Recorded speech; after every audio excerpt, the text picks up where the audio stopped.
Sopranos podcast fans, we are back for season 4. Another one. Here we go.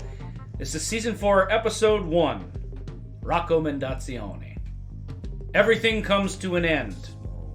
That's a quote from Carmela in a great scene between her and Tony to kick things off here in season 4, episode 1, For All Debts, Public and Private, written by David Chase and directed by Alan Coulter.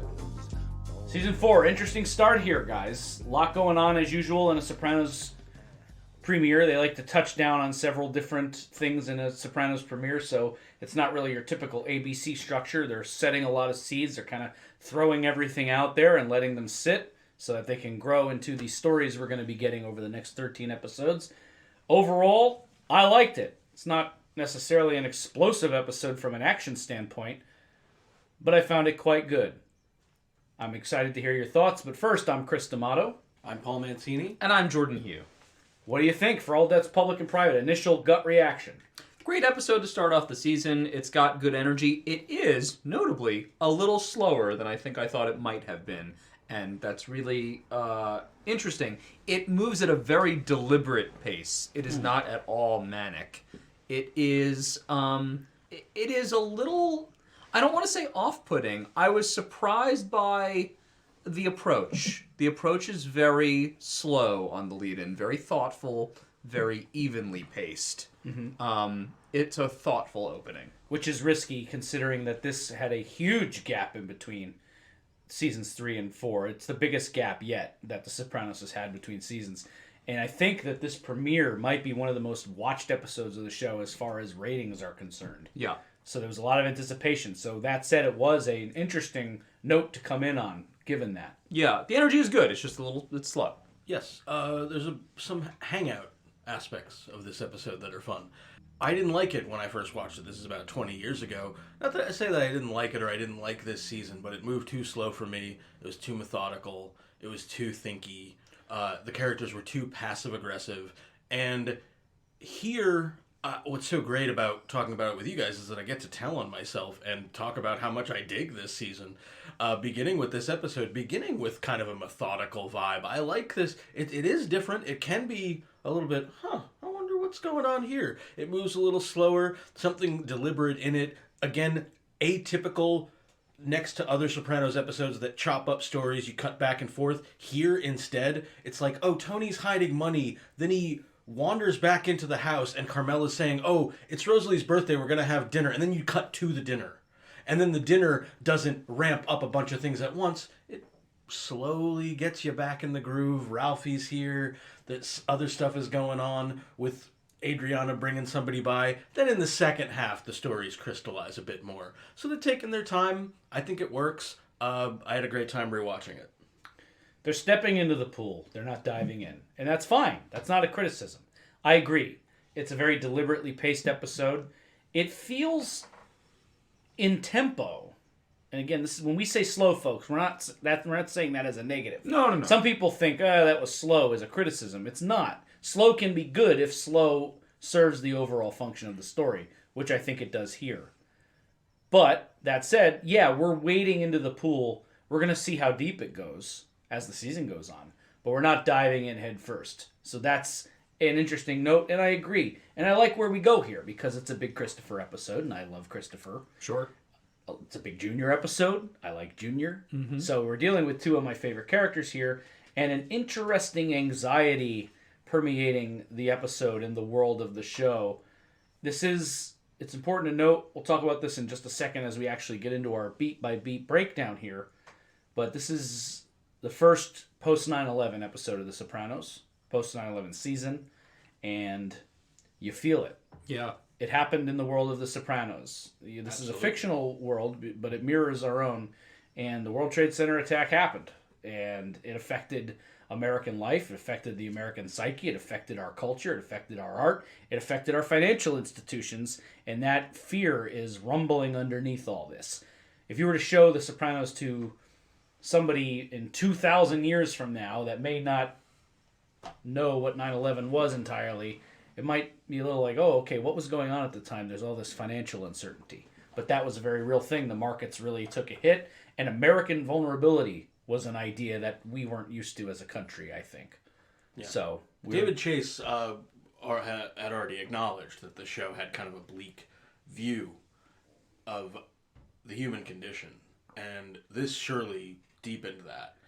And it is something that you feel, for sure. I think that it's noticeable, and I think it's one of the things that makes The Sopranos special as well, was that unlike, say, The Godfather or Goodfellas, which are both period pieces, The Sopranos is supposed to be happening now.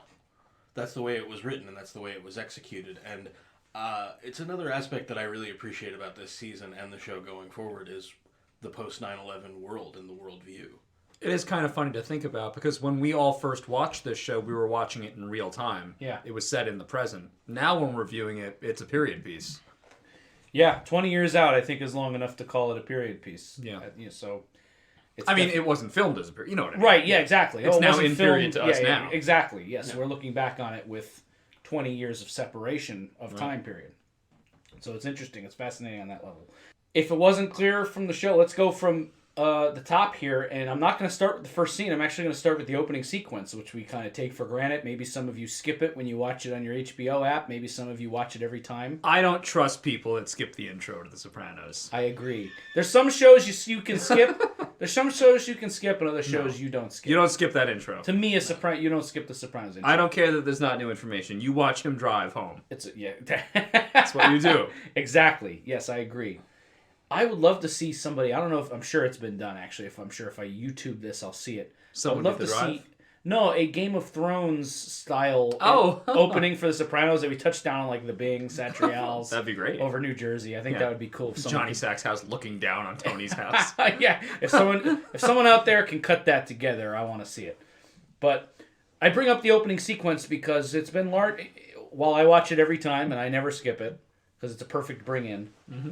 I bring it up now because there's a difference. They took out the World Trade Center, which was featured in Tony's rearview mirror. It was a cool shot. Yeah. But that's your first signal that it's not there. It's not there anymore, and we're in contemporary times.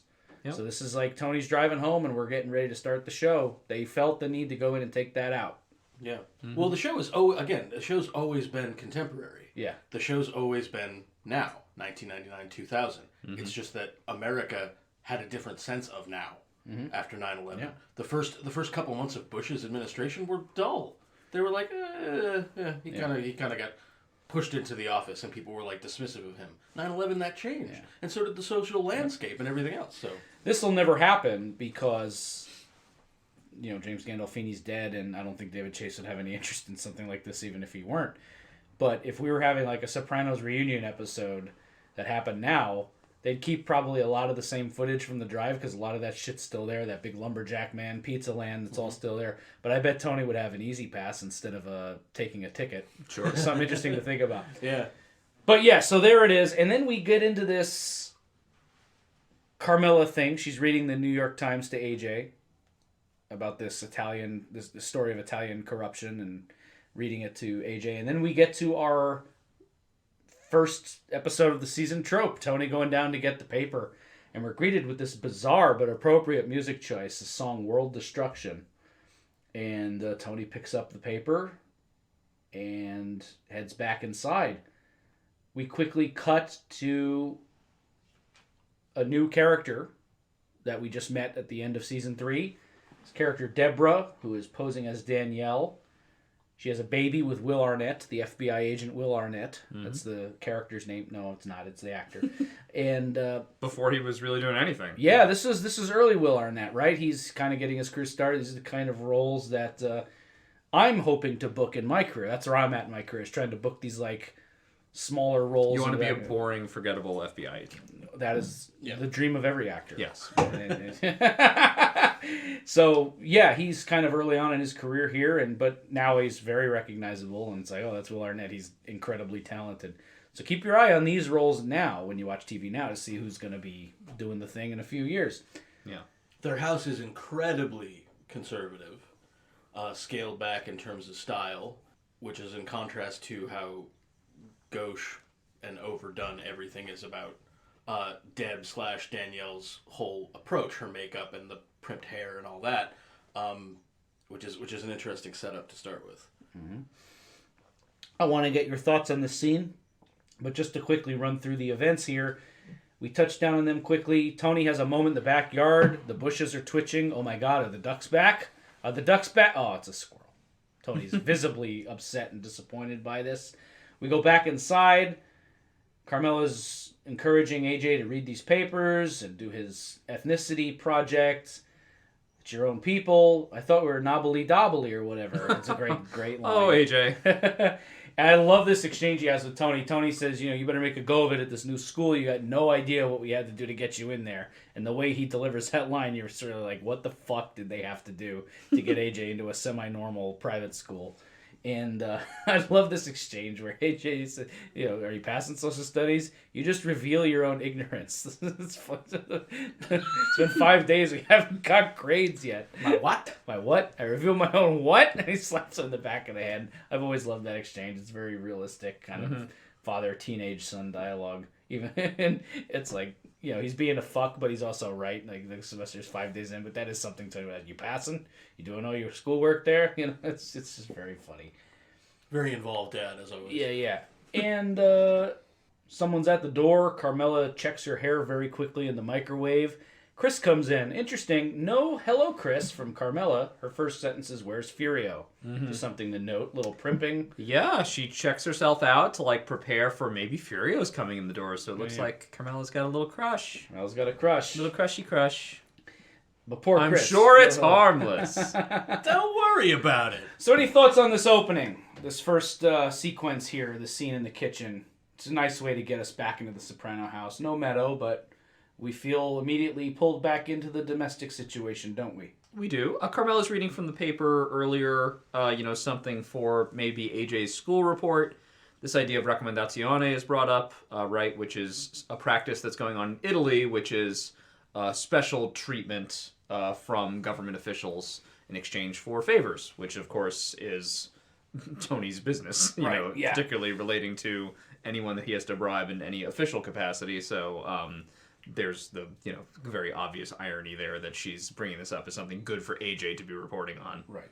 And also noticeable in an episode where Tony has dealings with Assemblyman Ron Zellman. Well, there it is, yeah. Who is giving him some insider real estate tips around Freelandheisen Avenue in Newark. Mm-hmm. Yeah, influence peddling is not a crime. Yeah. Was the line that always stayed with me. It was like, well, okay, so not a technical crime, but what are you influencing people to do? Is that a crime? So these questions will permeate the episode. There's something vaguely kind of dull, actually, I think, and frustrating about these scenes. Again, I think it's absolutely conscious and deliberate. Tony wanting the ducks to come back, and they don't, and then it's a squirrel. And later, Tony's going to become the squirrel. Hiding his nuts, right? Yeah. And frantically looking around like a squirrel, like a nervous wreck.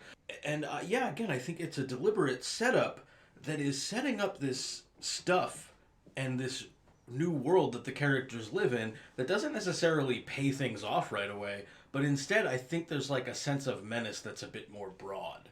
Yeah. As will be reflected in things like our pull quote and Melfi saying things like a lot of people are feeling vulnerable. We know what that's about.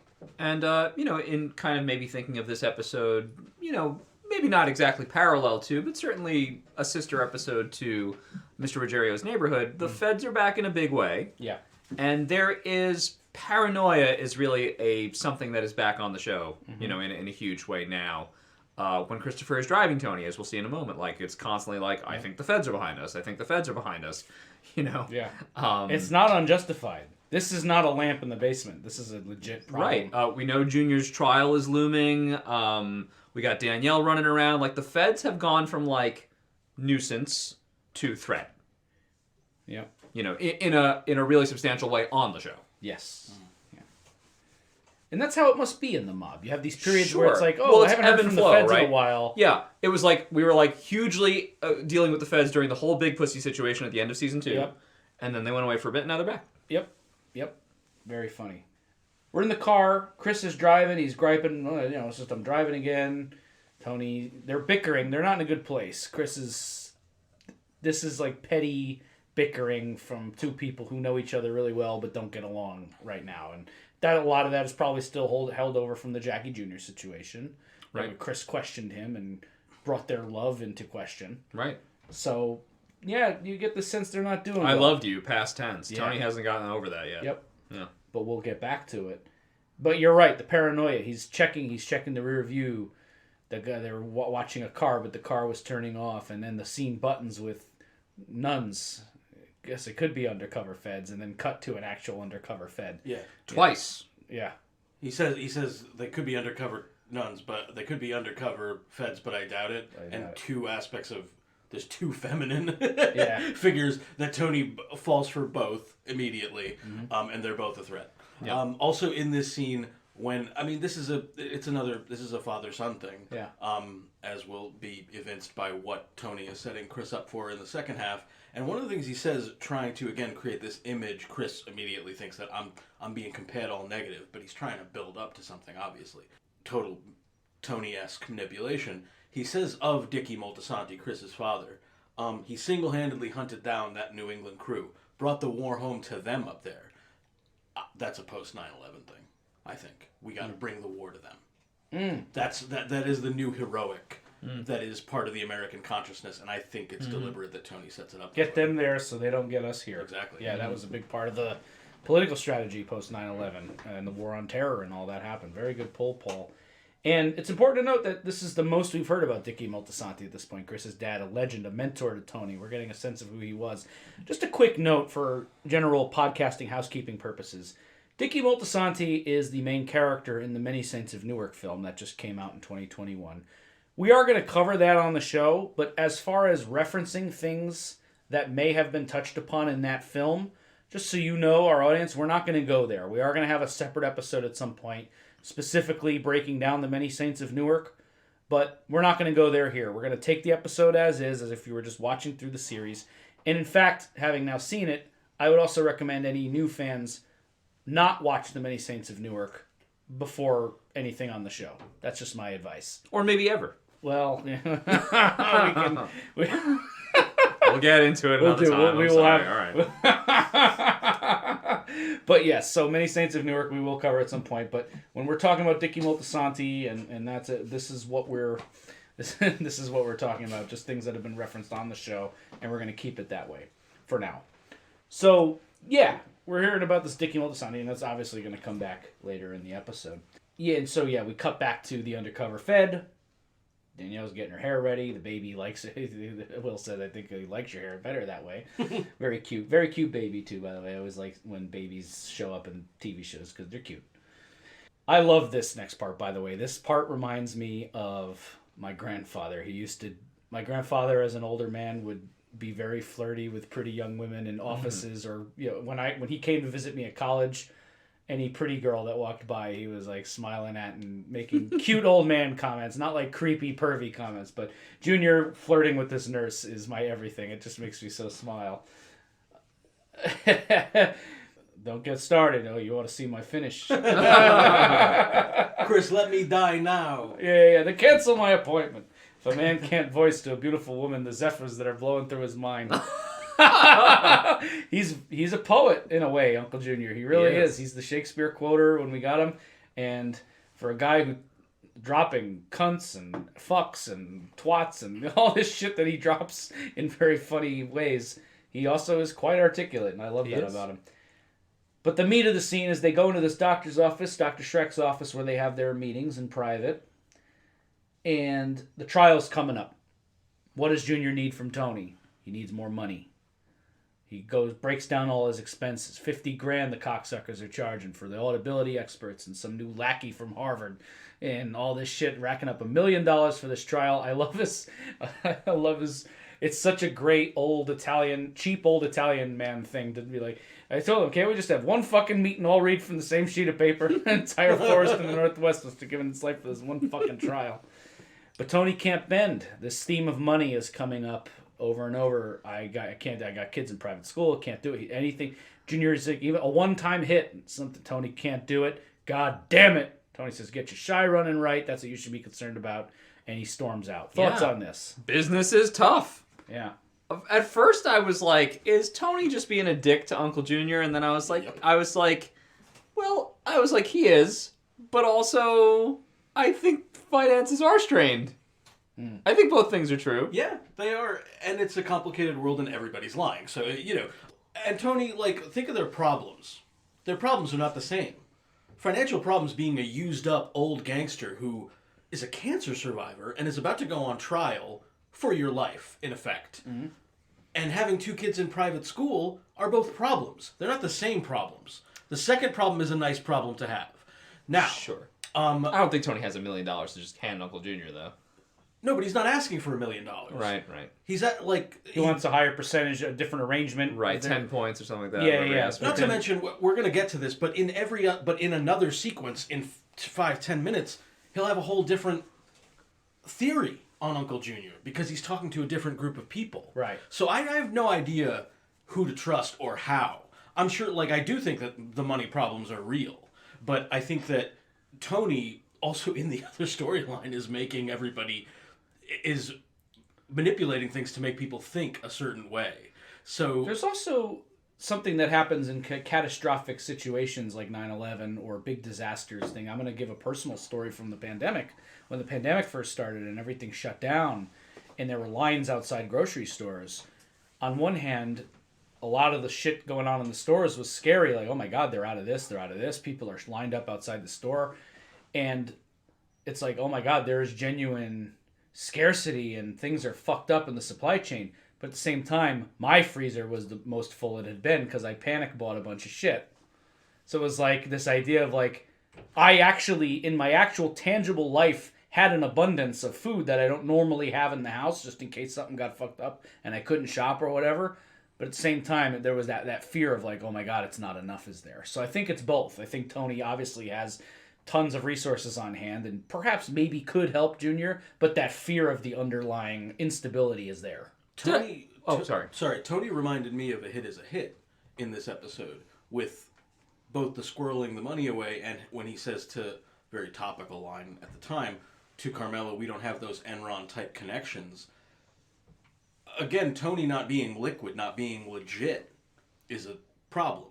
So how are you going to protect yourself? So I think those problems are real. It's just an interesting question that what Tony is trying to do is secure himself because he's not a solid member of the upper middle class because he's not legit part of that world. But he can stow the money away, even in tough times like this.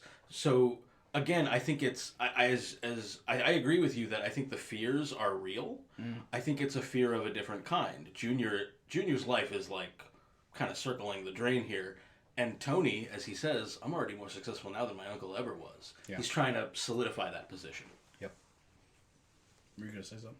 Well, I was just going to say, did I maybe have the wrong interpretation on this? Is he purposefully withholding the money just because he wants to stick it to his uncle? No, I don't think it's malicious. So. I don't think he actually wants to fuck Junior over financially. I think this unease about money is permeating everybody, and Tony's not showing it. Right. Well, he says to Melfi later in the episode, Carmela's right. Of course, I'd never tell her. You know what I mean? That's a very telling line about his psychology when it comes to the money issue. He needs Junior to not be in jail. That would be ideal. Junior's his shield. Right. Junior's the lightning rod. Mm-hmm. Well, at the end, I think he doesn't want Junior to be sad, right? Mm-hmm. But he's taken the place on Frelinghuysen Avenue for a new venture, not just to help Junior out. Yeah. Another pattern in The Sopranos of a self-serving gift. We'll get there. Quick little scene here. Angie Bompancero, we haven't seen in a while, is giving out samples at the store. Giving out the Polish sausage there. Yeah, Carmela pops behind, sees that and backs up. Doesn't want to even... Polish sausage, right? Yeah. Not even Italian. Kielbasa, yeah. No nitrates. People are feeling vulnerable. Yeah. I wrote, my next note is, Jesus, Cosette is annoying. Oh, the dog, yeah. Cosette is annoying. So Aid, this is Danielle at home. This isn't like having a Starbucks or meeting out at the mall. They are very clearly close friends hanging out at their home. So the time between season 3 and season 4 has not been good on the FBI front as far as the gangsters are concerned. This is At least a few months have passed. Yeah. Yep. I should say at least the summer has passed, I guess. Right? Yes. It's like 4-ish months. AJ's Someone back says at in one school, point, yeah. new semester, yeah. Yeah. Chris comes home with some stolen bags, blatantly stolen bags. He's very rude to Danielle. He's clearly still feeling some kind of way about Tony, and he's craving heroin, as we'll see in short order. He's kind of rude to her. I gotta get up early in the morning, no matter how much the John pays you. Danielle sees the bags, picks them up casually. Oh, where'd you get these? You said you were gonna go. Go. Chris doesn't go. Doesn't take it. Adriana's like, don't listen to his bullshit. Clearly likes this girl. She leaves. You're so fucking rude. Chris is getting ready to shoot heroin in his foot. Talking about how dependable he is. And when have I ever not been there 100%? And ever since I questioned him on some Jackie Jr. shit, like he's Pope Tony. I feel like he's infallible. Pope Tony the Third. But yeah, Chris is, she has a line. I'm not doing it every fucking day now. So Chris is doing it every day. He's hiding it. And he says, I've got it under control. Right. Is anyone skeptical of that? Oh, yeah, well, clearly, he does not have it under control. Yeah, Yeah. Obviously. Yeah. And this is not the first time we've been hinted at that Chris has a serious drug problem. Yes. Yeah. But not good. Not good, folks. Cue the Dean Martin. My Rifle, Pony, and Me, as Tony finishes up his Sunday. Looks great, by the way. It looked like a very... Yeah, did anyone note that transition shot, by the way, between, I think it's, I might have the shot composition a little bit wrong, but I think it's Chris shoots the heroin between his toes, and it goes right over to Tony, I think, using a whipped cream canister on top of his ice cream. Yeah. Nice. And I'm like, oh, we're depressed. We're doing drugs, and we're eating ourselves to death. You know what I mean? We're just letting our... I don't know, sort of like our indulgences and addictions take over. I know it's really rough to compare just something innocent like ice cream to heroin, but both things are bad. Yeah, well, that's a really good point, Jordan. Is that's the other, like, the emotional end of, like, treating this anxiety? Because on the other end, what we were talking about a minute ago is how do we deal with complicated financial questions in this moment that we're feeling vulnerable? And then on this end, it's the consolation of a Sunday, Right, or the consolation of fucking shooting horse, right. And the name of the song is "My Rifle, My Pony, and Me." Yeah. So I don't mean to demonize ice cream. I just mean to say like they're doing the same thing. yeah, Chris and Tony. I'm a heavy guy. I dampen emotions with food. It's a problem I've had my entire life. Something I still work on to this day. You know, for some That's people real. it's you have a scotch. You know, for Yeah. some people it's you just smoke a cigar. You know, whatever. Yeah. Tony's evidently aware of at least some of it, because when Carmela asks and we have this conversation, that's his first guess about his weight. Yeah. You're Right? worried Oh, you about want- my weight? Yeah. Yeah. He also does like that thing where like when he's in Junior's doctor's office, he like steps on the scale right away. So this is becoming a pressing issue for him. And I'm not poking fun, I swear to God. James Gandolfini is looking a little heavier than he has Yeah, in he previous gained some weight, seasons. for sure, right? So I he mean- came back this season a little bigger. Who cares? But it is the thing. And they used it in the show, Yeah. which is good. It's Yeah. a good thing to do, I think. It's real. It feels real. Even a gangster. And this isn't those little things the show gets right. It's like, of course he's worried about his weight. Everyone who starts getting heavier starts worrying about their weight. It's Right. just, it's great. Carmela wants to talk following the Angie spotting. Wants to turn off the TV. Tony says lower it. He doesn't want to give her signal. I don't want to give you my full attention, I but fucking I'll hate when he says that. I know. I'll listen. And it's those little things that probably that drive your spouse nuts when they want to feel like at least you're giving them their full attention when they want it. And I get Tony stressed, but even he notices how childish he sounds when he's yelling at her and just stops mid-sentence. And she's talking about estate planning. What happens if you die, Tony? What is the plan? Tony gives her the I provide, don't I? You'll know this. You'll know the account numbers for our money in the Caymans, or for our money in overseas accounts when the time comes. And she talks about her cousin Brian Camerata, who talked about starting a trust. And Tony is just like, whoa. The vibe of Tony, the shorthand of what Tony is saying is, you're overstepping here. I got it. I'm providing. You don't need to worry about this shit. He wants her to be the classic housewife and just not question where the money's coming from. But Carmela's feeling this anxiety too, and she's not unjustified, as we find out later. Even Tony acknowledges that she's not entirely wrong by being concerned about this. There's no money in this house. Check the vents. Which remains true. And then she drops this ominous line at the end that we used for our pull quote, "Everything comes to an end." Thoughts on this scene? Carmela's being practical. She's probably thinking back to some things that happened last season. You know, this is a season opener, so that means we're coming in with all of the accumulated knowledge of the previous season. She's met with Krakauer. She met with that priest who basically told her, like, listen, you're in this situation, you're earning this money in a way that is not honest. Try to make a good life with dishonest money. I think she's trying to do that, at least in some part. I think there's a couple things. One is, got to talk about Rio Bravo. Rio Bravo is the movie that Tony's watching at the beginning. Right, which I don't know at all, yeah. Great old Western. Some people call it one of the first, quote, hangout movies where the characters just kind of hang out, and that's how you get to know them. Here's what's fun about Rio Bravo historically. Rio Bravo came out in the late 50s. It was made as a direct response to High Noon, which came out in the early 50s.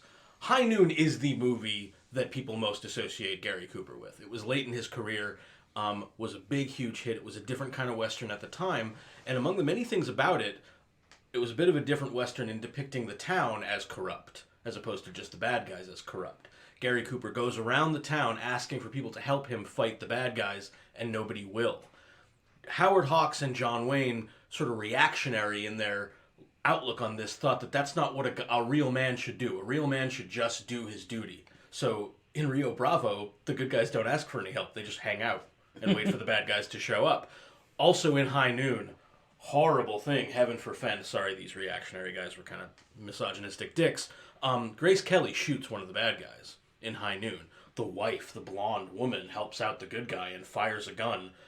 So these guys couldn't handle it. It was way too kooky for them to have a woman be a hero. So again, they pulled that back. Angie Dickinson, who Junior loves, kind of made her bones as a star. Beautiful woman as John Wayne's love interest. She does not fire a gun in Rio Bravo. Sure enough, here's Tony having a Sunday, and Carmela, his blonde wife, is interrupting his hangout and saying, I want to play a part in this, and saying, I want to be in the know. This season is really, it seems a lot of it is about money, which is obviously fair. This scene about money in some way really seems to be about communication. Like, you gotta let me in so that, as Jordan was saying, she can be a part of this in some meaningful way. Wonderfully said, Paul. Do you see, folks, the level of thought that goes into a choice to have Rio Bravo on the TV? It could have been anything. It could have been one of his history documentaries. Yep. But in that one choice, they connect to Chris's heroine with the pony and the horse connection there. You got Dean Martin singing the song, Italian, Dean Martin, whatever. And then all those other things. Angie Dickinson, the Gary Cooper connection with High Noon. All of that is baked into this one simple choice, and it's so good. Yeah. Thank you for that, Paul. Appreciate it. We continue. Tony is going to meet with the capos in the back of the Bing, or some kind of adjacent building. I love this scene. This is our once per season Georgie beatdown. Yeah, Jesus, this fucking guy can't catch a break.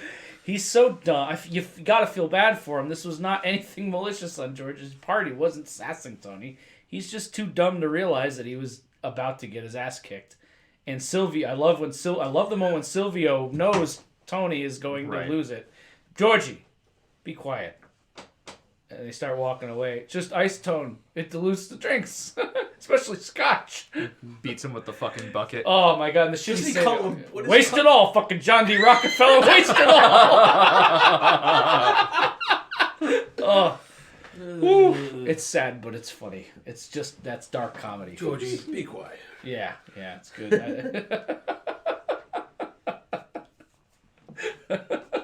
Conserve! Yeah. Great.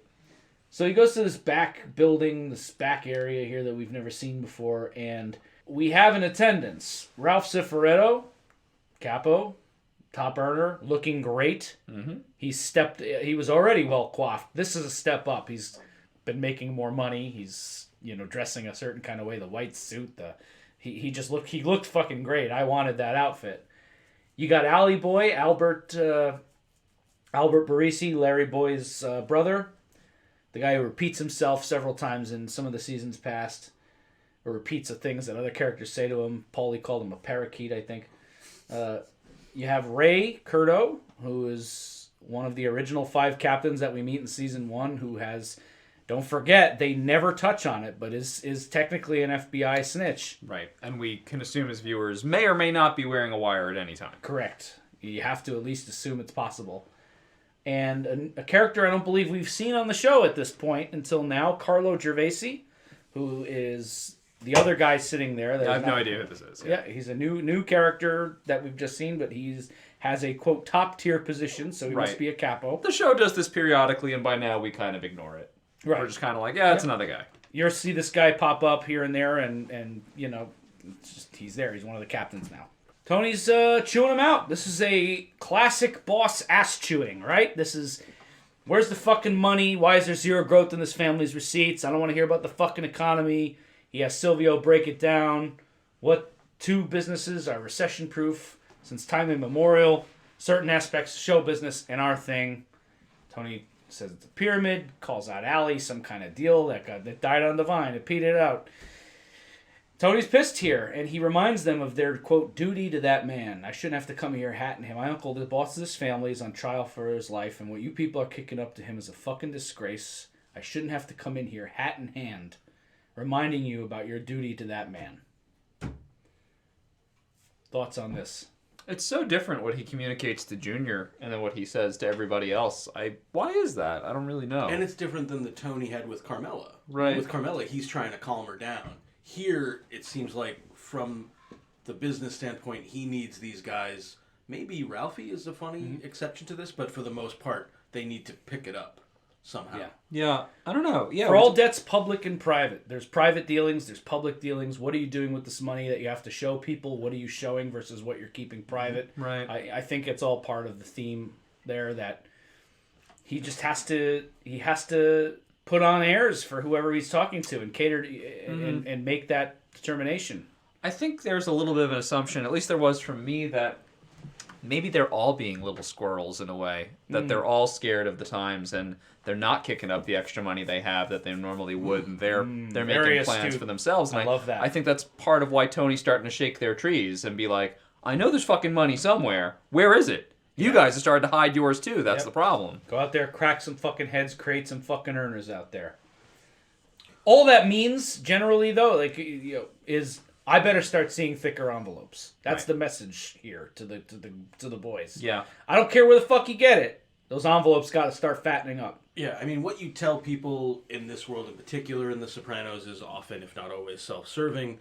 So it seems are the delusions. Like, I'm not an expert. I doubt there's any evidence that the mafia is recession-proof. I don't think that's true. Right. I don't think it's true that the entertainment industry is either. So but I do think that's what you'd tell them if you're trying to buck them up. Yep. And you're saying to them, I better see fatter envelopes. Yeah. You know? Yeah. There's no excuse for this that you're going to give me that I will accept is the meaning of that. Frankly, I'm depressed and ashamed going back to... A bit much. Yeah. Is that what your coach laid out for you as a training breakfast? As AJ goes to get a pizza slice. Which so looks, funny. looks great. The look that AJ gives him, like...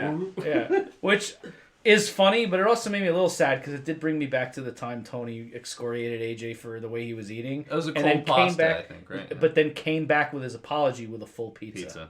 So maybe it was an accident or whatever, just meant to be a funny beat, but it reminded me of that, and I got a little sad about that, but also funny. Meadow. First sign of Meadow this season. She's sleeping late and missing Sunday dinner. She had to be somewhere that night. Carmela, didn't you have to get up and register for classes? And she says something to the effect of ad drop goes on for another 3 weeks. So she's putting something off there. Everyone is so mean to Carmela. No one gives this woman the fucking time of day. Really. Yeah. It really is terrible. Yeah, it's sad if you think about it too long. You know. She gets it for her kids. Well, her kids Carmela's trying to help AJ with his report. He could be less interested. Yeah. She's trying to get Meadow to register for classes. Meadow basically tells her to go fuck herself. She tries to tell Tony she's worried about money. Tony would rather watch the television. If you're Carmela, you're ready to be like, these fucking people suck. Yeah. it is sad, and she's also being lied to by Tony, as we find out one beat later when he hides a shitload of cash, takes it from his car. Certainly more. I mean, I don't know. Maybe it is less cash than he's used to handling, but it's certainly a lot more than I've ever fucking seen in one place. Takes out a bag full of cash. He's got a little stowaway, not a vent, out in the cabana, under one of the floor tiles. Pops the bag down. He's got a bunch of money out. Right, but again, this is not like a joyful hoarding of money. He's scared. He's squirreling. He's scared. Yeah. He's looking around constantly. Mm-hmm. He's trying to, is this hidden enough? This is not like he's trying to hide his riches. This is like, shit's fucked up right now. I got to take care of me and mine. Yep. And he's guarded. Are you going to lay out today, Dad? Too cold. Yeah. Ro and Ralphie are coming over for Sunday dinner. I love this exchange. Just because it strikes you as very genuine and real. And when Tony says, I thought we worked that out months ago, and she said, well, I asked you if you wanted them to come to dinner, and your response was, Sounds about right. Yeah, very funny. So they're coming, and we get this Sunday dinner scene. I always love a good Sunday dinner scene on The Sopranos. This one is complete murder. Yeah. It's it starts off slow, but it is really funny. Ralph is talking about Porsches and Boxsters, and he starts telling this story about this guy he drove up next to and looked at, and he looks over him. He's got this big Jew grin, and he catches himself to this AJ's friend who came over for Sunday dinner. You're not Jewish, are you? Half. Anyway, he knows it's all in good fun. Keeps going. It's just very funny. Ralphie in top form here. Peak Ralphie. And Janice couldn't be more fucking obvious. How gross. Ro is sitting right there, albeit very clearly doped up. She's got this kind of stupid half grin. Rosalie. Right. It's very sad. And they mention, I think, later in the scene that they got her on some kind of meds. Of course. Of course. It's amazing. She's not shooting heroin into her foot with what she's been through. And, Janice is just, like, laughing extra hard at all of Ralphie's jokes and patting him on the arm, and she's just so disgusting. And then everybody gets up. Do you need help? As she's pouring more wine. She has no intention of getting up. Right. She just had to make the illusion of offering to help. And poor Hugh, he talks about the Vincent Black Shadow, his motorcycle. He wants to get in a little bit on the conversation, and God, his wife, will never miss an opportunity to emasculate him. Mm-hmm. The Hoods used to drive that. They beat you up that time on City Island. City Island. He wasn't even stationed someplace cool during the war. Yeah. Nova Scotia. Stationed in Nova Scotia. I already told you that. He was repeating himself, and that's so fucking funny. And that's intercut with a scene with, it's Ralphie and Janice in the bathroom, right? Yeah, Ralphie goes up to do a little coke, and Janice gets up there. Ralphie wasn't going to let her in at first. There's a bathroom downstairs, but Janice knows something's going on in there besides number 1 or number 2. This is number 3. And she comes in, they do some coke together, and gross. And it's clear they've been intimate. Oh, yeah. Oh, this is an ongoing thing. This is an ongoing thing. She was sitting on his lap during Jackie's funeral, and that was at least a summer ago in the time of the show. But it was not obvious yet that was happening, right? It was it's implied like something's going on. It's happening soon. Yeah. But now we're seeing them snort coke together and get frisky in the bathroom. And reference Bartleby the Scrivener. Right. Yes. Not the last Millville reference. And Danielle comes over. Adriana brings Danielle to the Soprano house, and Tony likes what he sees. Of course. Right away, smile. And she's looking around at all the stuff. She's very curious. Where are you from? Whippany. It's a perfect location, by the way, because it's like near enough that it's viable, but it's far enough away that you wouldn't casually drive through Whippany to check up on somebody. It's like kind of a little bit out in Midwestern Jersey. But it's like it's under an hour of North Caldwell, but it's not like right in their backyard. Somewhere they would know real easily. It's a good location pick. With this and what's going on with Janice and Ralphie in particular, maybe this adds to the sense of menace. Unapologetically, this sequence and a lot of stuff in this episode is focusing on forwards and things that are going to be taking place, not all in this episode, but throughout, say, part of the season. So you can take your time with it. Yeah. It's enough that we just kind of maybe as you said, dip our foot in the pool. Yeah. Right? We continue. Tony is buying a shitload of cracked corn bird feed from this There's a pet lot of store. cracked corn. Birds are- yeah. Well, I'll be ready for next season. Yeah. Put it in the red Suburban. I'll be at Italianissimo.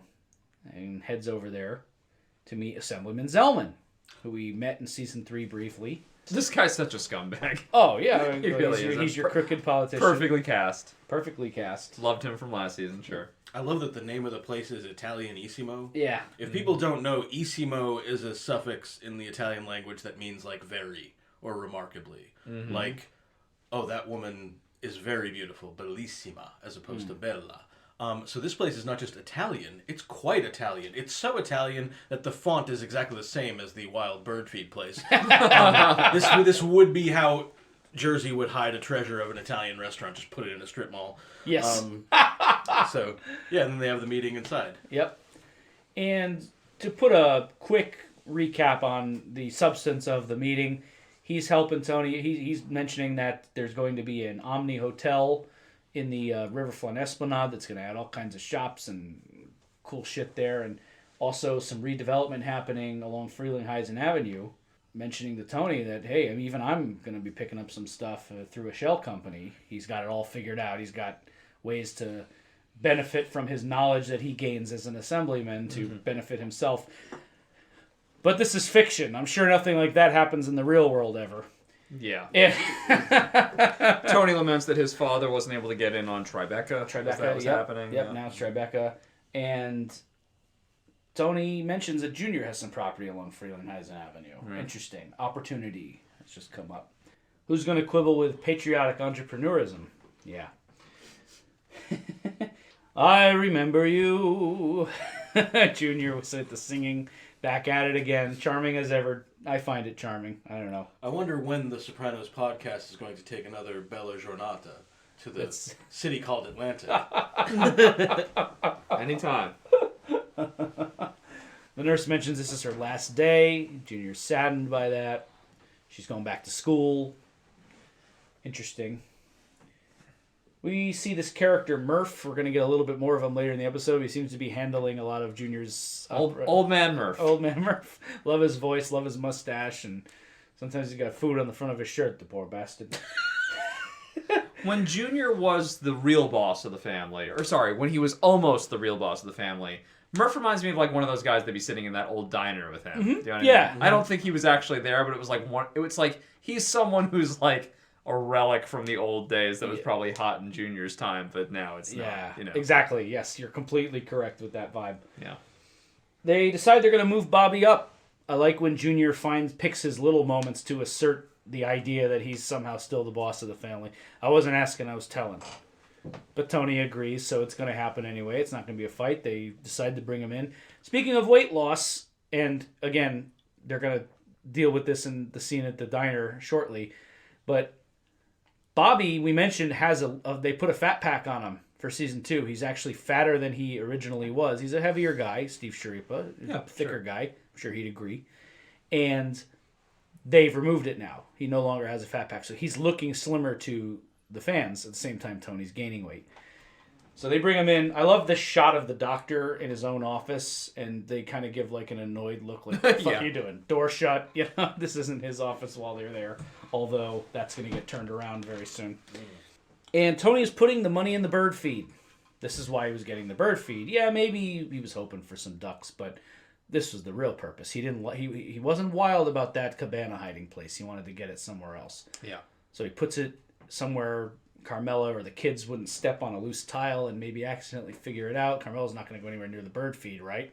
So he stuffs it in there, locks it in this container out there. You got to lock it up so you don't attract other animals. And turns, and Carmela's right there. Oh, bang! What's going on here? A little late in the season for ducks. Well, the ducks up in Canada. This is the south to them. This is south to them. Which is, it's dumb, but it's also not. I buy it as an answer that might satisfy. She has no reason to investigate that. You know Correct. what I mean? Yeah, exactly. It's like, all right, whatever the fuck. Who cares? Yeah. She's like, she's not gonna be like, where did you hear that? But if I didn't know where this season goes, I would wonder, at some point is she going to question that? Mm-hmm. But I guess it wouldn't be right now, Right. But interesting little scene. So Tony's still being squirrely with his money. Then we get an interesting touchdown. Paulie's in jail. We didn't see what happened, but he's wearing orange, and he beats this other inmate to the phone. He is running this facility, dude. Oh yeah, yeah. He's got this place on lock. He's got his channel up. He gets to the phone first, and the other guy just has to cower off. Yeah. Yeah. So I read in real life, the actor playing Paulie, Tony Sirico, rather.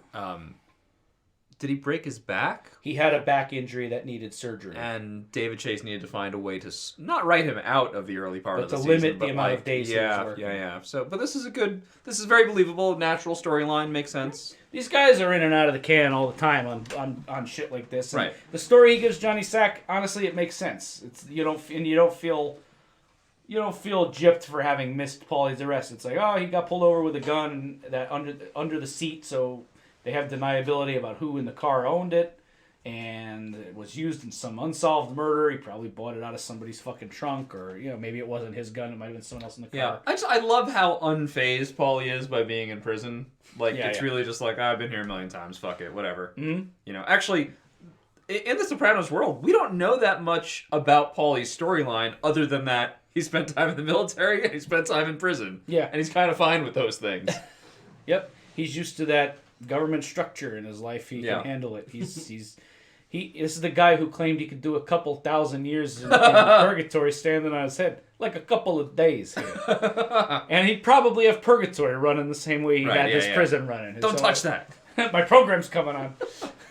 But he has an interesting conversation with Johnny Sack here. First of all, they're still talking. Yeah. So that tease at the end of season 3 is starting to bear fruit. Johnny, I like when Paulie starts chatting just a little bit too much, and Johnny just goes, doesn't matter. And Paulie gets to the point, basically. And yeah, he's just catching Johnny up on things, and this is now a friendship. And call me cynical, I think Johnny knows that Paulie's a guy who likes to talk. And I think this is an avenue of inside information for him here. Stick your beak in without sticking your beak in. Yes, exactly. He's cunning, Johnny Sack. He's this is interesting.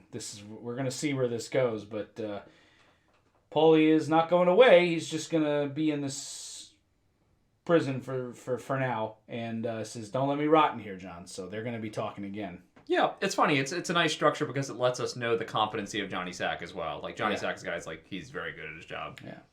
Listen, you want to be toward the top of the hierarchy in a 5 families family, a New York mob family with hundreds of people. You got to know your shit.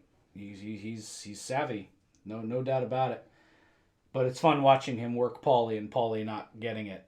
Yeah. It's like Paulie's just thinks he's got a friend here. We'll see how that all plays out. Then we're celebrating the news of just more fucking hundreds of millions of dollars these guys are going to rake in from the Esplanade project.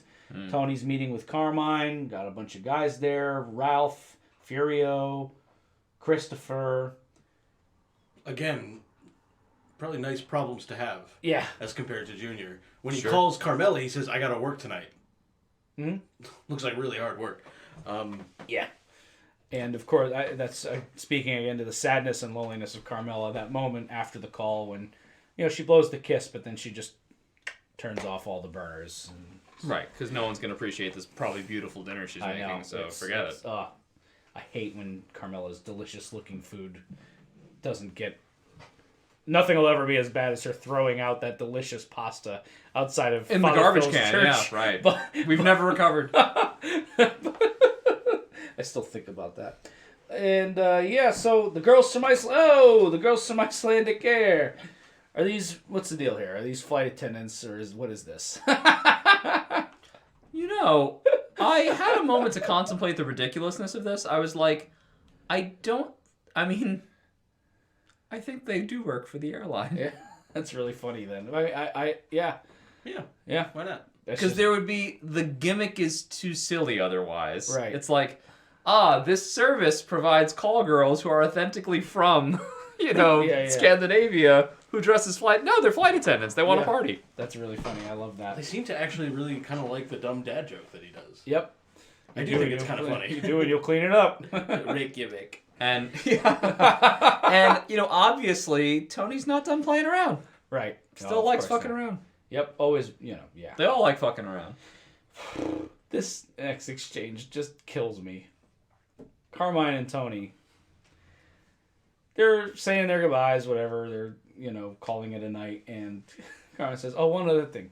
John went to a cookout at your house. Don doesn't wear shorts." Yeah. Just walks out, leaving Tony like, what and the... Johnny Sack gives Tony a look like, might have kept him out too late. Speaking of getting squirrely. It's so funny. I think the origin of that, maybe I'm wrong, and one of our fans can write me and correct me if I am, but I think the reason that line was put in is somebody involved in the mob must, told David Chase that about Tony. Like, oh, Don doesn't wear shorts. Somebody told him that, and he's like, what? That's... Yeah, so he's like, well, let's put it in the show that Carmine would tell Tony that. It's just a weird, funny little moment. Yeah, and you get whenever Gandolfini does a nonplussed reaction, yeah, it's always funny. Like, what? A lot of it seems to come from Carmine's comments, by the way. This is the second big time we've seen him where he said something that has put Tony off. Like, what? No, what? Caesar was epileptic. Yeah. I'm not an epileptic. So...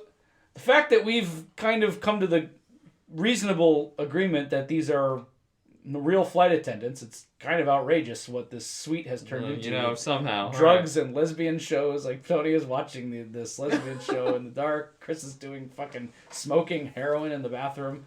Maybe it's crack. I don't know what that... It was some white substance that he put into a joint. Chris doing drugs. We've seen it twice already in this episode, and we're just getting started here. I mean, and now I guess it's a party, but yeah, this is a work thing. Tony's in the next room. Yeah, it's risky. I don't know, man. Risky here. And Tony, Chris gave us talk about when have I ever not been there for him 100%, and now Tony is about to go take him on a job, and thankfully, he didn't get too far into that joint before Tony knocked. Yeah. But he's got to be feeling it a little bit. They go.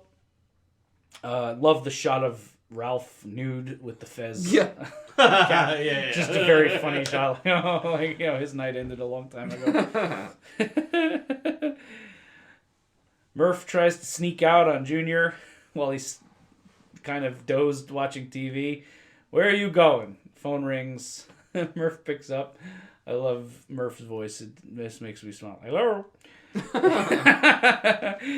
And I love that he's slow to come out with the information, which frustrates Junior. What the fuck is this, Mother May I? Come on, what is it?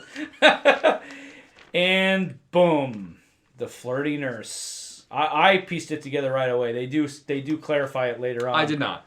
But it's like Dr. Shrek had a plant in the office, an FBI agent who's been pulled to testify at your trial. Yeah, I didn't see it going. Junior just sits back resigned, like, fuck. Mm-hmm. Just what he needed right now, as he's about to drop $1 million into an already challenging case.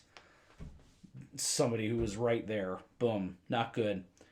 Cut to the outside of Hooters, where a retirement party is being had. Barry Haydu, detective lieutenant from the Clifton PD. Clifton. This is such a weird story. Clifton, which is where I am from. Clifton PD.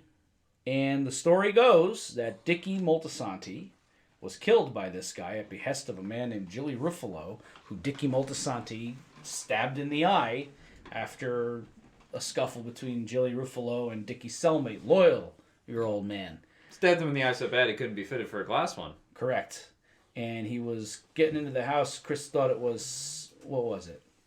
It ended up being TV trays. But not a crib, yeah. Not a crib, but TV tray.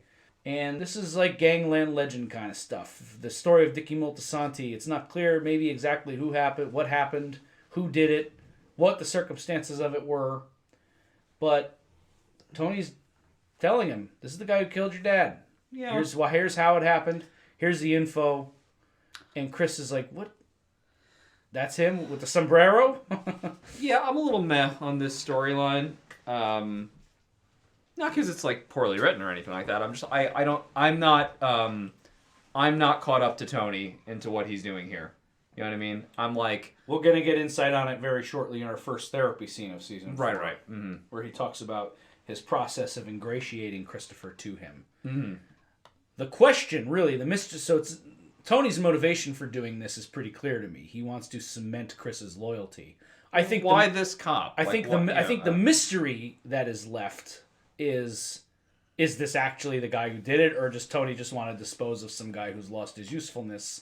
And well, you guys already know what is Chris's insight on that question. Right. Doesn't matter. Yeah. When he's challenged, dead, it wouldn't matter. And I was like, I still kind of am blown away by that line. But I guess it's true technically. Right. It's hard to me, for me to imagine making a peace with that. But That's interesting. Tony gets out, gets in the car with Bobby. And I just wrote, is this a ploy? What is going on here? We're going to find out more shortly, but... Here's the other thing about it, I think, is that, I guess I still don't know. I do know that I can see the power in it for a number of reasons. One is, looking at this scene, like, Chris didn't really know his father if he was a little baby when he was killed. Tony is a surrogate father figure in a way. And recently, I think their argument has been like that between a father and a son. For sure. And a lot of it is, I think, kind of between a willful kid, like maybe an angry teenager, not unlike AJ, and their adult parent. In this scene, if you watch what Imperioli's doing, he becomes a little boy. Mm-hmm. He becomes wide-eyed. Yeah. And engaged in a whole different way. So... Yeah, it's hit him on a very primal level. And it does seem to reflect what Tony says in therapy later on, that what I'm enacting here makes this kid connected to me forever. Yeah. It's like, so I don't want to be wishy-washy on what Jordan is putting up for us here, but I don't know whether or not this guy really killed Chris's dad. I don't feel good watching this. No. And not just because a guy is executed, but it's not making Chris whole, it's not making Tony whole. No. It's the execution of a manipulated plan. Yeah, it just felt off to me, Not in a way where I felt like the writing was bad or the show was bad at all. I was just like, I'm behind here. I don't really know what's happening. Yeah, maybe that's why it doesn't feel good. I'm like, I don't know. Yeah. I'm behind. Right. I understand what he says in therapy. I get that he needs to bring Chris in fully. I just am like, why this guy then? This seems like an odd choice. It feels kind of pushed in there. It's fine, but it's odd. I thought the wake-up shot was cool. Chris bashes him on the back of the head. I really liked that. Sure. Kind of blurry camera, angled, sitting up. You really felt like that's what it would feel. You hear the TV before you see anything, and kind of brought into focus. What is this? She cleaned out. Rough divorce. She must be a real vile twat. Hope she didn't pass it on to your daughter. Taunting him. Is this part of it, too, that ultimately this is disappointing? The guy's a fucking loser? Yeah. As Chris says, he finds the 20. Fucking loser. Oh, yeah. It's like the place isn't cool. It's the... If Dickie Moltisanti is half the legend Tony makes him out to be, and at this point in the show, they blow up the past in a way that is inflated and not accurate most of the time. So, who knows? But this legendary Dickie Moltisanti, killed by this schmuck, this crooked cop, this degenerate gambler, who not all that far off from Vin Makazian, who we saw meet his tragic demise and also trouble with on the home front. Very evocative. This is the kind of cop the mob does business with. Right. This is also a little bit of that anti-cinema that we have going on, right? Like Chris had always envisioned, like thinking back to, Fortunate Son, right? In the previous season, right? Yeah. Like he had built up being made in his mind as like this huge deal. But ultimately it was in like a dingy basement with like, dimmer lights and like Tony just kind of saying some words that took a few minutes and he didn't really enjoy it. It was kind of like scuzzy. Yeah. Right? It was kind of like not all it was cracked up to be. Like their Italy trip. Like, exactly. Yeah. Exactly right. And now here it is. In the film, like, you avenge your father's murder. Finally, you confront the person that, ruined your life and your prospects. And it's just like, it's some fucking cop. He sucks. And you don't even know for sure. You don't know for sure if it's him. Yeah. Whatever. You shoot the swordfish on his wall. Yeah, you find $20. Like, it's like, oh man, it's like, this is not what I wanted. I wanted romance. I wanted the movies. Yeah. Quick note on that. I think that's a great dissection of that. But I will say also another aspect of this murder. I'm not sure exactly how deliberate this is, but again, showing Chris's development. Chris kills somebody in the very first episode of the show. Mm-hmm. It's the big murder that we get in that one episode, and there's all kinds of problems with it. Big Pussy has to help him out. He's got a couple of goofy lines in this one. I don't think there's any bullshit in this. Nope. He stages it as a suicide. He knows to use a cloth so his fingerprints don't get on the wallet. Yep. Cold killer. Yeah. All these guys have a knack. Chris's is that, I mean, weirdly, even though he's a very young guy, Chris's knack is that he's a very good killer. He's a good shot. He's good at killing people. Say he's a dead shot. Yeah. Shooting that nose off the fish. Yeah. Yeah, Chris is I would say like that was an excellent. I would say that was a lucky shot. Had he not also been the one to hit Mikey Palmisi when he was running through the woods, had he not also been the one to shoot Sean Gismonti in the head as they were driving off. No, Well, Chris already got 3 bullets in him. Yeah, exactly. Chris can nail the bullseye. Yeah, they all have like weird, like, I don't know, sort of like powers that are kind of attached to their characters in some way. Their narrative function is clear. Like Ralph Cifaretto can make money. You know what I mean? Like, it's just like, that's a thing. Yeah. It's like if they were magic cards, what's their ability? Right, well, yeah, a bit like that. You know what I mean? Paulie survives any encounter. You know, it's fine. You know. Yeah. In the middle of this sequence, we break the sequence to go to Tony and Bobby at the diner as Bobby's there to pick him up. And I love Bobby's whole vibe about the promotion. I think it should have happened a long time ago. He's not like gracious or like, thank you, Tony. Oh, this is a wonderful opportunity. He's like, no, this should have happened a while ago. Love that. Yep. Yeah, Bobby. Correct. Hell yeah. Humor though that he has this delicious looking steak and fries, and Tony's gets his like he has scrambled eggs and Scrambled eggs, tomato slices, no oil. no oil, and he's just like starts immediately looking over Bob's plate, picking. He has a couple bites and has the waitress send another one over. Yeah, so listen, Tony's weight has been made a thing of now. Yeah. For sure. Oh yeah. And still picks up the omelet before the steak sandwich comes over. Yeah. And hilarious exchange.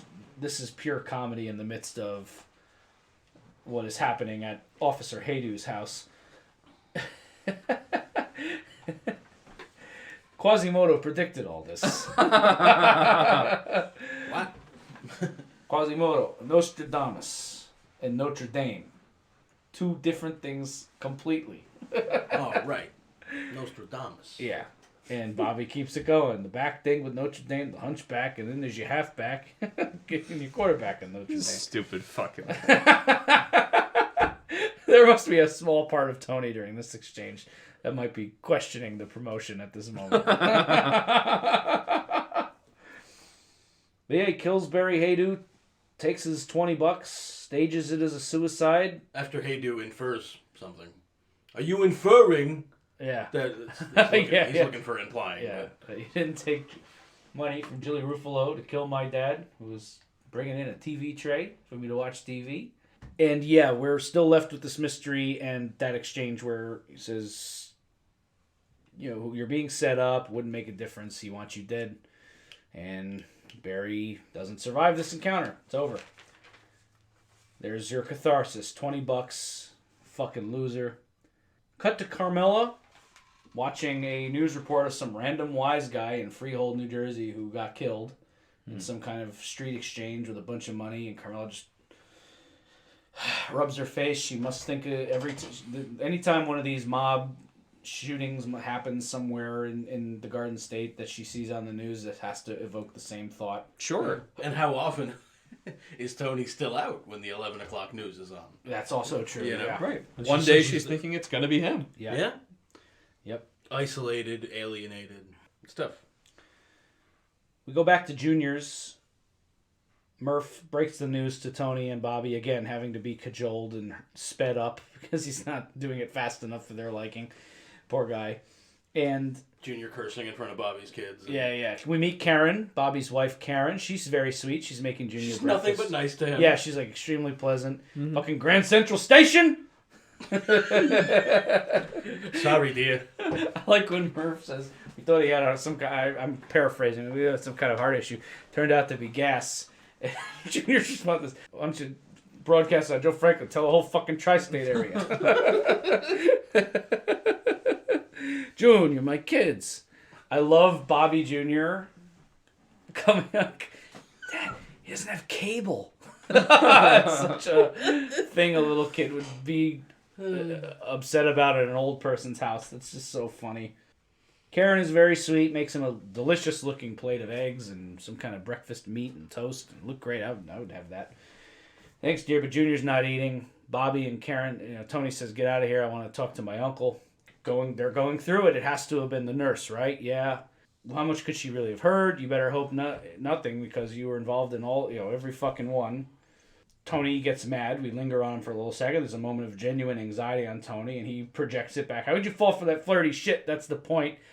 Funny line, but also hypocrisy, because he gave her a, "Hey, how you doing?" look when he walked in behind Junior. So yeah, he fell for that flirty shit too, and that's maybe why he's... And he still doesn't know what Danielle is. Right, exactly, yes. And Junior's line, again, very telling of what the exchange was with Danielle too. Time-wise, my instincts would have never failed me like that. Young coos smiled at me, and birds started chirping. He's disappointed in himself. $100,000 Tony offers him for the properties on Frelinghuysen Avenue. Which, I don't know, at the time I'm watching this, I'm like, this seems reasonable, but Tony's probably going to make $1 million on this. Oh, yeah, he's going to make a killing on this property. Yeah. That's the thing, is he's doing it as a favor to Junior. Long term, letting Junior keep this property probably would have ended up being better for him, but Tony's... Sure. But, yep, Tony's taking $100,000 advantage. is nothing to sneeze at. Right, and Junior needs the cash now. So you get a moment right before, in the way Dominic Chianese delivers the next line, kind of implies that perhaps in a different circumstance, he would never have taken the $100,000 for this property, but he's fucking whatever, Yeah, he's desperate. Yeah, he's gonna do it. And he drops the end line on this scene, which, if it doesn't make you feel a certain way, you got no heart in you. "I'm an old man, Anthony, an old man that's going to trial. Is there much else to say about me?" Oof, that's a sad line. Yeah. Evidently, Junior does not think this is going to go well. No.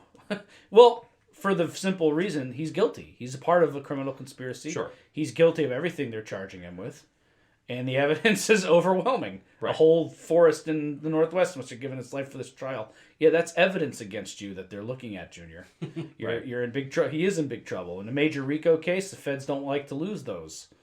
This is the return on the investment that Neil Mink was talking about in season 2 with Tony. Right. Therapy. First therapy scene. Hello, Dr. Melfi in season 4. New haircut, I think. New haircut. Right? Yeah, Right. looking good. Yeah. I'm a little depressed. Not the first time that word has been used in this episode. He's depressed and ashamed. He's depressed. He's depressed. He's having ice cream sundaes. People are doing drugs. We're hiding money. It's a whole mess. She was on vacation. Yep, she's on vacation. Things are going good with Carmela. I don't know about that, Tony. I don't know about that. Sounds like a classic Sopranos therapy lie. But he's feeling very vulnerable and gets into a very frank breakdown. My uncle snapped it into focus. There's 2 endings for a guy like me. Dead or in the can. 90% of the time. Melfi, you've never spoken this frankly. Surprised. And God bless her heart, she goes for it. Anthony, why not give it up? Imagine what would have happened if Tony had just said, yeah, maybe it's time to get out of this thing. Right. Of course not, though. He's got an angle. No, the plan is to make it work for him. Yeah, exactly. He mentions some guy we don't know, she wouldn't know, and the reason you don't know him is because he lived into his 80s because he only gave orders through his son. So that's my plan. Rely only on blood. I've started doing what I've been dealt is my nephew. He's gotten his act together, the kid. And I've begun the process of bonding him to me. So that's what the Sperry Haydu thing was about, whether or not he actually killed Dickie or not. But this is about Tony securing his future. And he's putting a lot of chips down on Chris. Not a good bet. He acknowledges briefly in the scene the kids had some problems, Mm-hmm. but then he says, he's gotten his act together. Yeah. So what a portion of that is denial? What portion of that is, of course, what Tony doesn't know? Yeah. What he hasn't seen that we, the audience, have seen in this episode? Mm-hmm. Yeah. Well, and we talked a lot in our season 3 retrospective and in the episodes about Chris in season 3 that he definitely has matured from season 1. He is a different kind of gangster. Sure. Well, for Tony, Chris is the future of the family. Yeah. Right? I mean, that's really what's up. Yes, he's advanced at this point because Tony loves him and that's his nephew and all that stuff, but I think Tony is like thinking about the future. He's looking around and he wants someone that he made. You know? Yeah. He wants someone that is his person. Mm-hmm. Paulie's and Syl are great. They're from the old days. You know what I mean? He had them when he came into power. You know? And there's no one else that he trusts. Like, he trusts Chris. He's thinking, somebody's going to have to continue on after me, whenever that is. I don't know that Tony's thinking, I'm going to live to old age. I don't know. But he's thinking, this thing's going to go on, and I want it to be Christopher. Yeah. And I mean, everything comes to an end. That's maybe part of... That's another way of saying everybody's feeling vulnerable. Another way of saying I or we are worried about the future. Yeah. And what did that look like, particularly after 9/11? Like, I don't know. But... It's a little scary. Maybe the importance of it hits people differently. Yeah. They go out with an interesting exchange here. Anthony, why are you telling me this? I don't know. I trust you. A little bit. Interesting. Trust. We'll see. Last scene of the episode. I like the scene. I don't know. We don't get much of Chris's mom in the show, but this is I like this actress, and I like these two actors did a good job building a rapport in a short amount of time. Like, I bought this relationship. It made sense. Oh, this is the woman that raised Christopher. Correct. Yes. Sure. Yes. Even down to, I even made a comment, and I have an eye for a lot of things when it comes to film and acting and theater and things like that. Very rarely do I notice things like set dressing, right? Yeah. This fridge, every single piece on this fridge is perfect. From the AA quote to the pictures to the dumb slogans that you pick up at gas stations or street fairs, and it's just like everything on that fridge is like, wow, they fucking nailed this. Whoever designed this kitchen. The kid has a weight problem. Yeah, they didn't get him baptized. Thought they knew everything. It's fucking mouthwash. Come over here with that shit. How does she not have peanut butter in the house? She must not enjoy it, and she doesn't keep it after Chris left. That's a basic. I agree. Yeah, I agree. What are we, animals? Come on. That's a shelf-stable basic. Everyone has peanut butter. Peanut butter to me is one of those things you have in your house, like milk or bread or, well, not in my house. I don't do the milk. I'm sorry. But you know what? Even more than milk, because milk goes bad fairly quickly once it's open. Yeah. Peanut butter is just like, that's a dry goods cabinet thing. It's always there. She doesn't have it. Mm-hmm.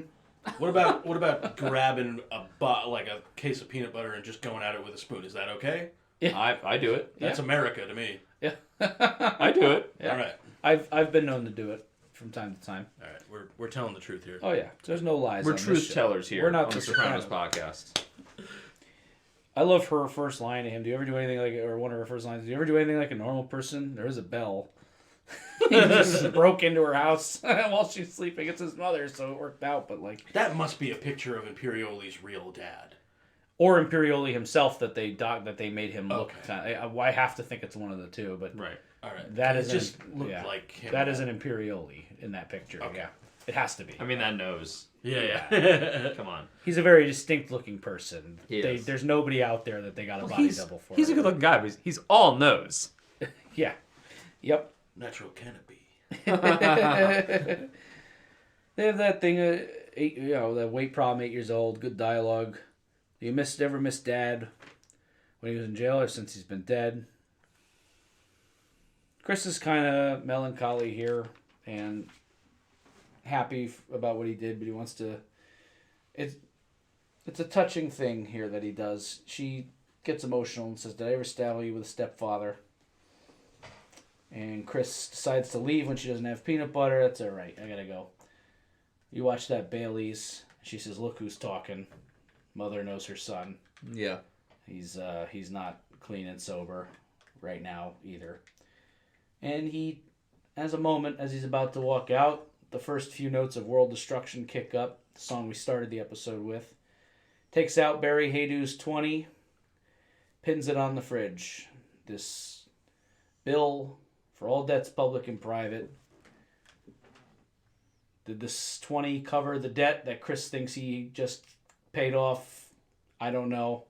We don't know. But the uncertainty around the money is kind of the point, isn't it? Yeah. And that's how we take this episode out. Is that why we end here?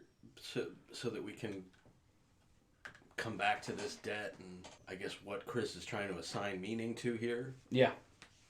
I think so. I mean, that has to be it. That's my interpretation of it. Yeah. Any final thoughts on For All Debts, Public and Private? We got our first one from season 4 in the can. I mean, I really enjoy the Melfi scene, especially this idea of kind of like, well, what's it all for? You know, why don't you stop? And I think anybody can ask these questions and try to take a look at their lives objectively. And it's like, what are you doing? What are any of you doing? You know, these are choices you've made. You've put yourselves in prisons of your own design. You've allowed yourselves to be used by others. You know, and what's it all for? I don't know. It's it makes for a really contemplative opening for a season. It's an episode that has like episode 4 or 5 energy. Yes. You know what I mean? And they opened with it, and I thought that was cool. I agree. I also think that season 4 on the whole gets categorized by fans who both like it and don't as a quote-unquote slow burn. So we're dealing with a little bit of a different tempo, perhaps, than we're used to. But there's a lot going on. I'm excited to cover it with you guys because there is a lot going on, and I think slow burns are one of those things that are great when they pay off. The question is, will this pay off? And all of the things that are starting here. We're clearly going to get more about Chris and Tony, Chris's drug issues. Yeah. Junior's trial is going to be a big conceit this season. Yeah. I did have one other thing. Yeah. Just how much I truly dislike the Fed characters. Just because they're so dishonest in the way they go about things. I know this is a show about liars, but they're our liars, right? Mm-hmm. And whereas the gangsters wear 2 faces, right? They have their home lives and they have their gangsters' lives. The Feds literally wear 2 faces. Like, they actually, like, professionally disguise themselves. But we're supposed to believe one is better than the other. Do you know what I mean? Like, oh, well, Feds can do that. That's part of their job. But when mobsters do it, it's gross and disgusting. You can't be 2 people at once. Well, you know, we go back to our Hawthorne quote, right?